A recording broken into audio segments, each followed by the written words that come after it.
ہے. میں نے کہا میں بات کرتا ہوں فرقہ بندی کیسے ختم ہو سکتی ہے اور میں آپ کو وجہ بتاتا ہوں فرقہ بندی ہوتی کیسے ہے. مجھے کہنے لگا پہلے یہ بتاؤ فرقہ بندی ہوتی کیسے ہے.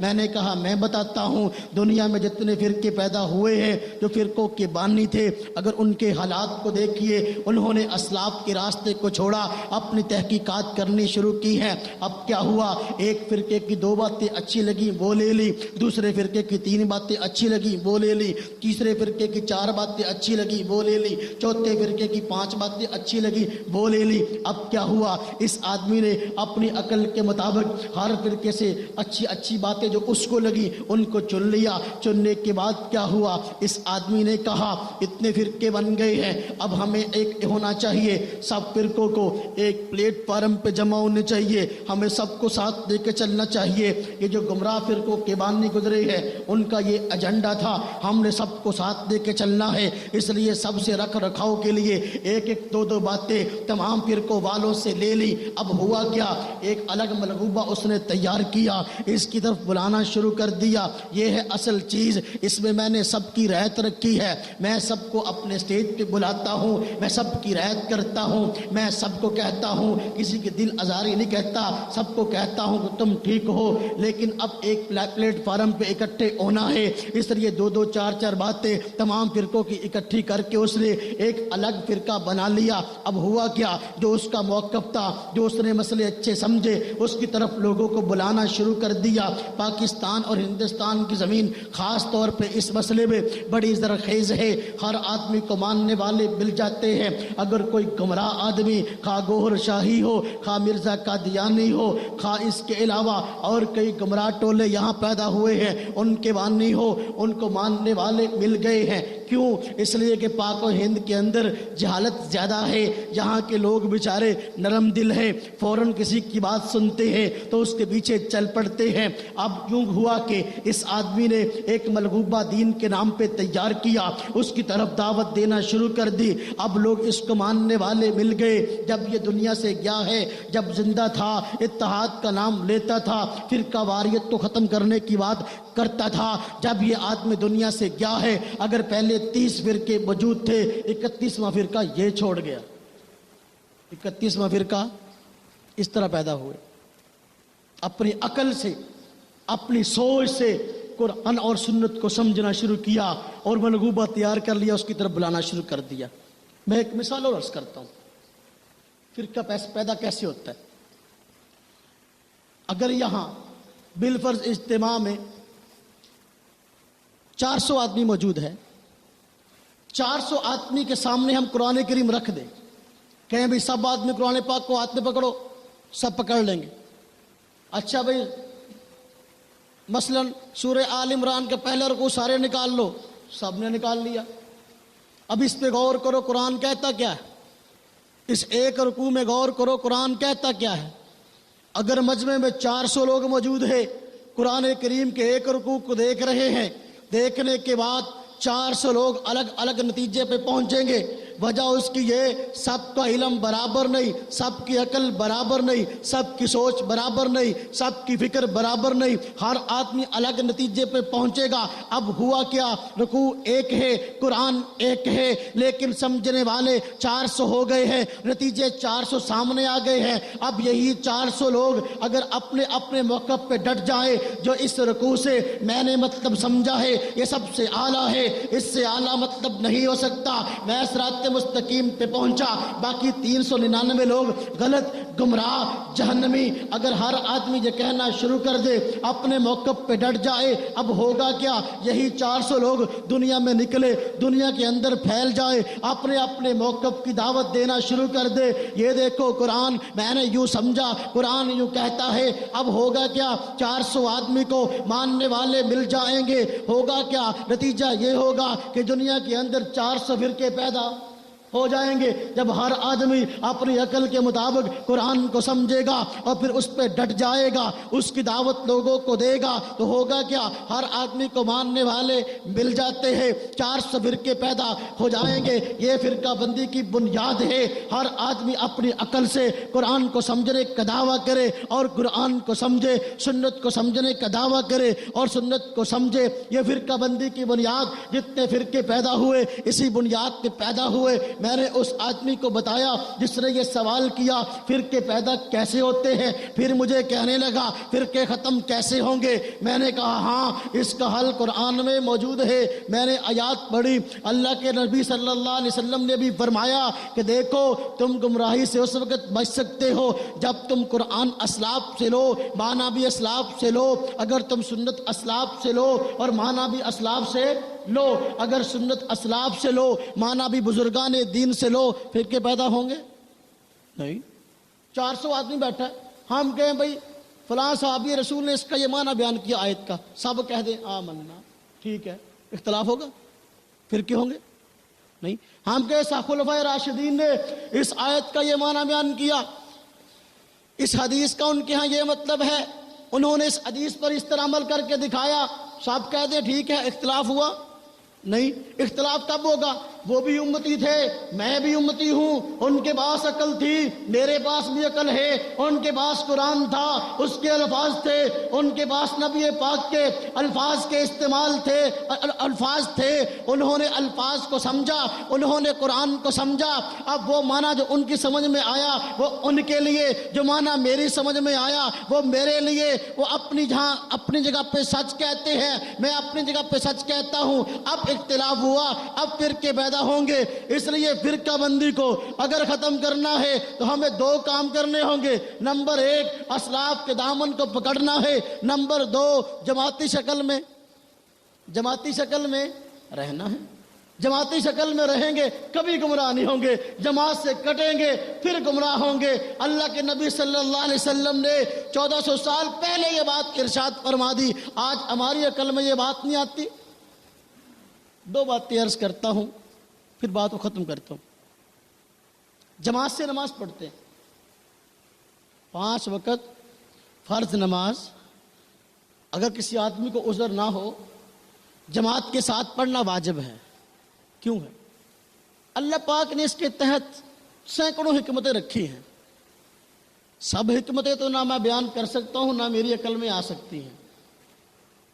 ایک حکمت کئی حکمتوں میں سے یہ ہے، جب سب لوگ مسجد میں نماز پڑھنے کے لیے آئیں گے، سب لوگ ایک امام کے پیچھے نماز پڑھیں گے، وہ امام اگر ہاتھ اٹھا رہے ہیں، سب ہاتھ اٹھا رہے ہیں، اس نے باندھ لیے، انہوں نے بھی باندھ لیے، وہ رکوع کے اندر، یہ بھی رکوع کے اندر، امام صاحب سجدے میں، مقتدی بھی سجدے میں، امام صاحب اتحیات میں، مقتدی بھی اتحیات میں، امام صاحب نے سلام پھیر دیا، مقتدی نے سلام پھیر دیا۔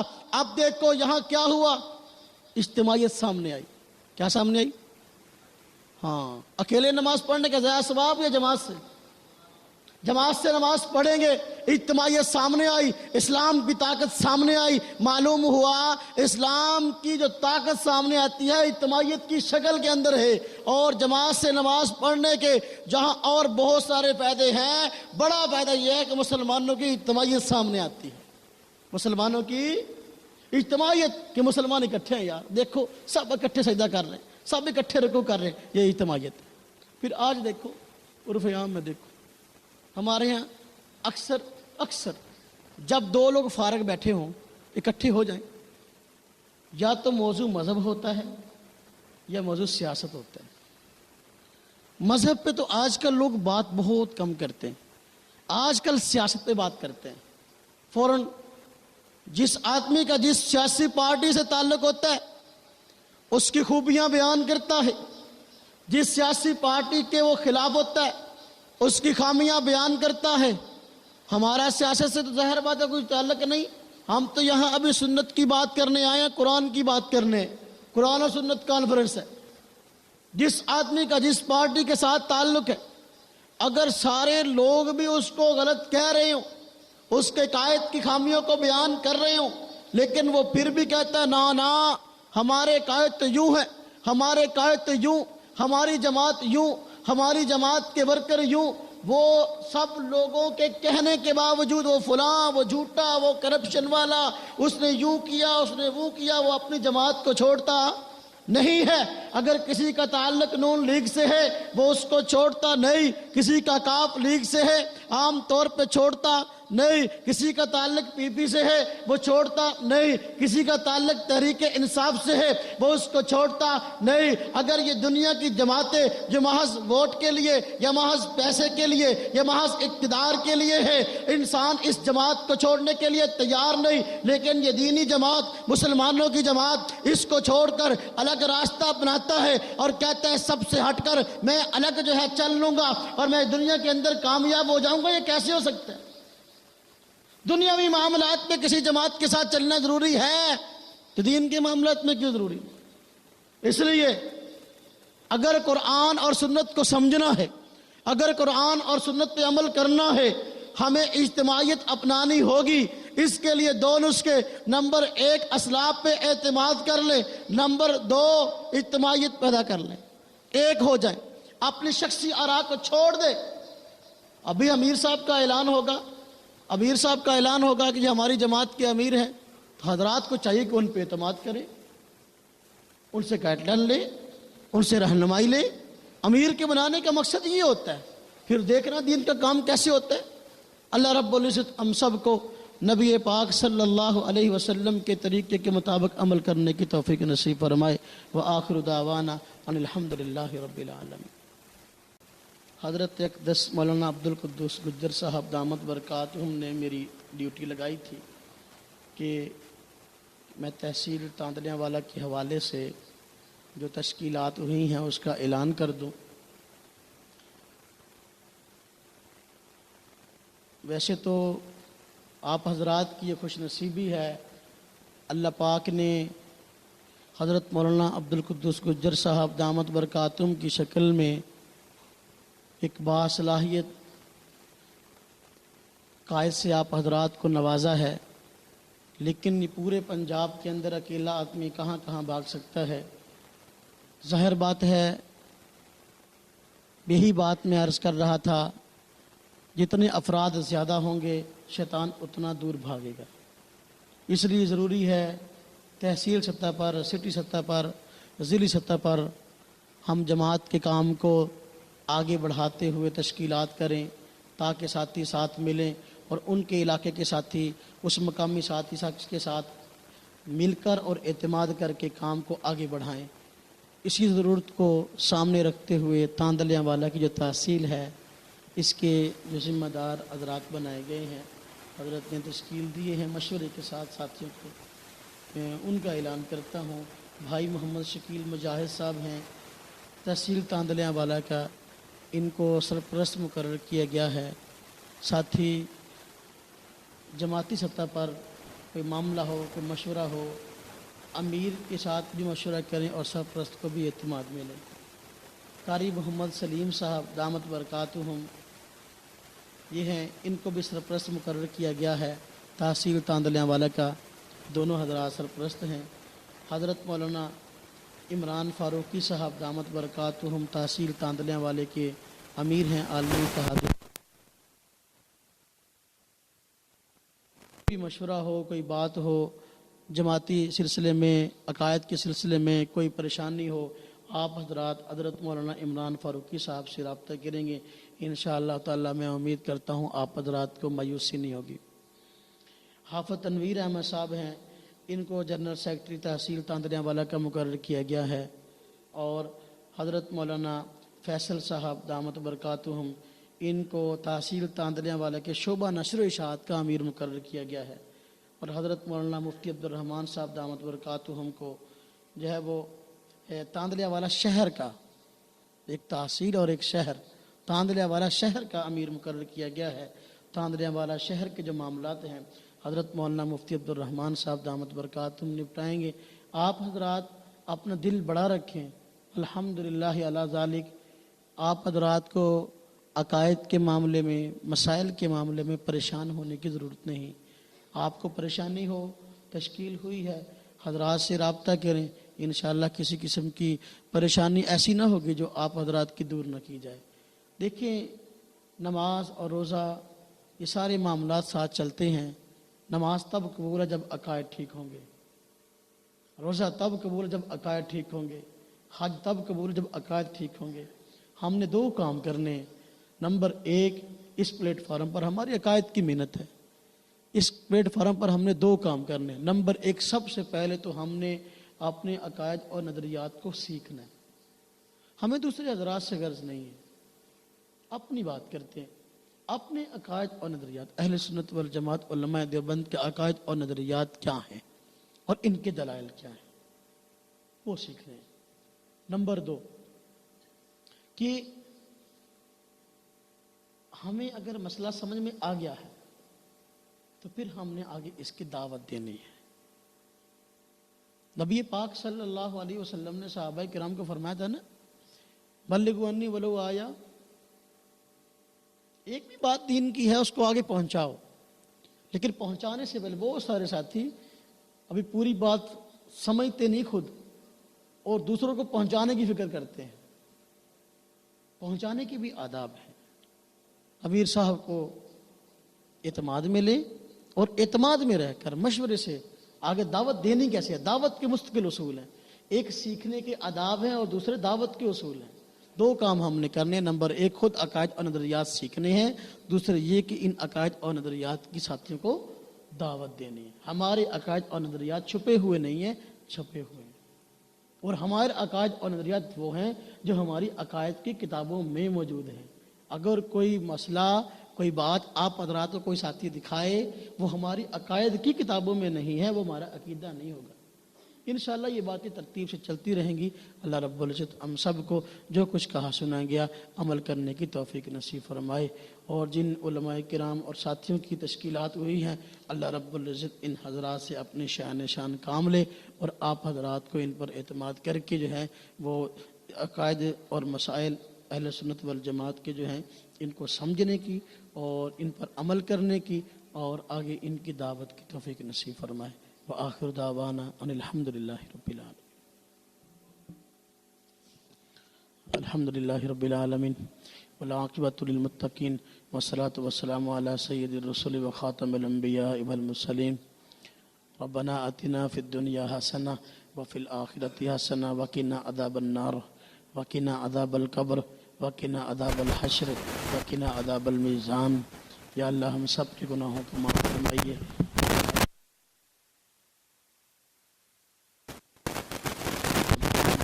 یا اللہ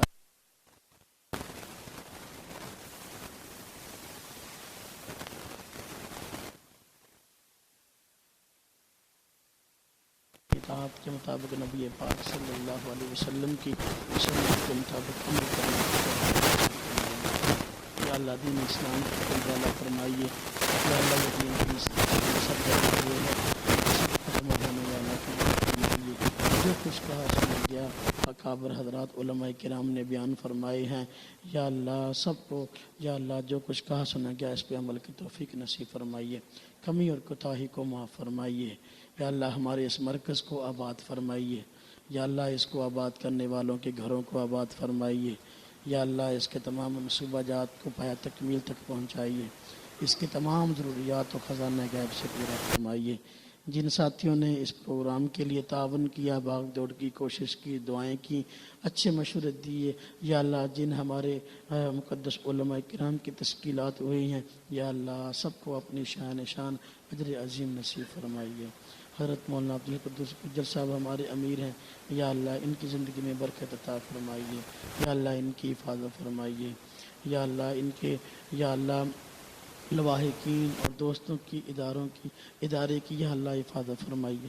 ربنا تقبل منا انک انت السمیع العلیم وتب علینا انک انت التواب الرحیم۔ صلی اللہ تعالی علی خیر خلقہ محمد وعلی آلہ واصحابہ اجمعین برحمتک یا ارحم۔